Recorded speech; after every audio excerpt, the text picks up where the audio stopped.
وَإِذَا قِيلَ لَهُ اتَّقِ اللَّهَ، اور جب اسی قسم کے فسادی لوگوں سے کہا جاتا ہے نا کہ اللہ سے ڈرو، أَخَذَتْهُ الْعِزَّةُ بِالْإِثْمِ فَحَسْبُهُ جَهَنَّمُ، تو ایسا شخص اس کا اکساتا ہے اسے غرور گناہ کرنے پر، وہ جو اندر کی ایک ایگو ہے نا، جب اسے کہا جاتا ہے اللہ سے ڈر تو وہ اور بدکتا ہے اور گناہ کی طرف آمادہ ہوتا ہے۔ فَحَسْبُهُ جہنم، تو ایسے کا ٹھکانہ پھر ہے جہنم، جہنم اس کے لیے پھر کافی ہوگا۔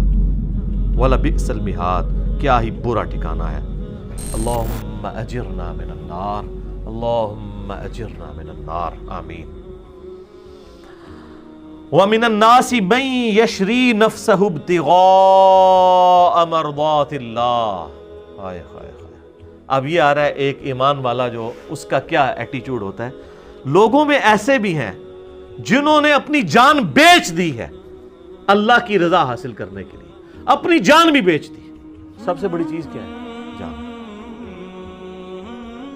واللہ رؤوف بالعباد، اور اللہ تعالی اپنے بندوں پر مہربان ہے، ایسے بندوں کے اوپر مہربان ہے جنہوں نے اپنی جان بیچ دی ہے اللہ کو۔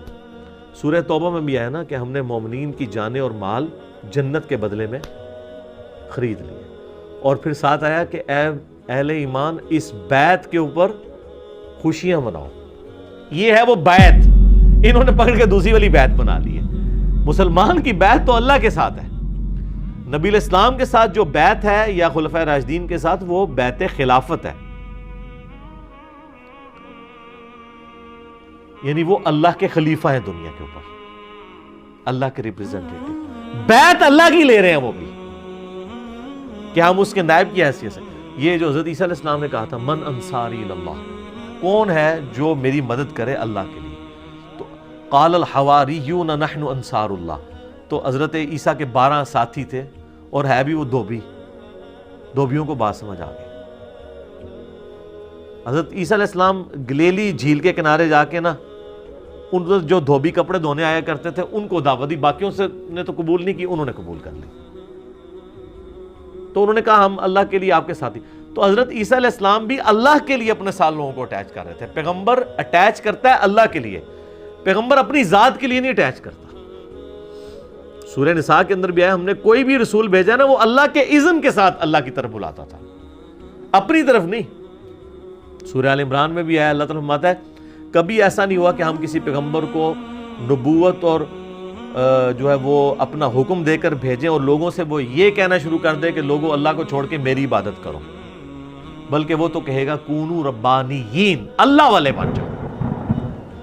تو جب پیغمبروں کا یہ سٹیٹس ہے تو سر یہ پیر فقیر بابے بزرگ ان کی تو کوئی حیثیت ہی نہیں ہے، یہ تو اللہ کے ریپرزنٹیٹو بھی نہیں ہے، نہ اللہ ان کو اون کرتا ہے۔ پیغمبروں کے پیچھے تو اللہ کھڑا ہے نا، کتابیں ان کو دی ہے نا، ان کو بھی اللہ کہہ رہا ہے کہ میرے اذن سے میری طرف بلانا ہے، اپنے آپ کو بیچ میں بوت نہیں بنانا۔ قل یا اہل الکتاب تعالوا الی کلمۃ سواء بیننا وبینکم اللہ نعبد الا اللہ، اہل کتاب آؤ ہم اس ایک بات پہ اکٹھے ہو جائیں جو تم میں اور ہم میں کامن ہے، کہ ہم عبادت نہ کریں مگر ایک اللہ کی، اور آپس میں ایک دوسرے کا رب نہ مان لیں۔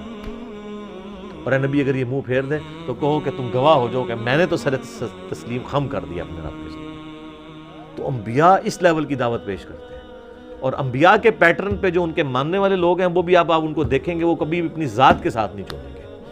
یہ پہلا اور آخری لٹمس ٹیسٹ یہ ہے کہ جو دعوت اللہ کے لیے دے رہا ہے اس کے بعد اینڈ رزلٹ کیا ہے، وہ اپنے ساتھ جوڑ رہا ہے یا اللہ رسول کے ساتھ جوڑ رہا ہے۔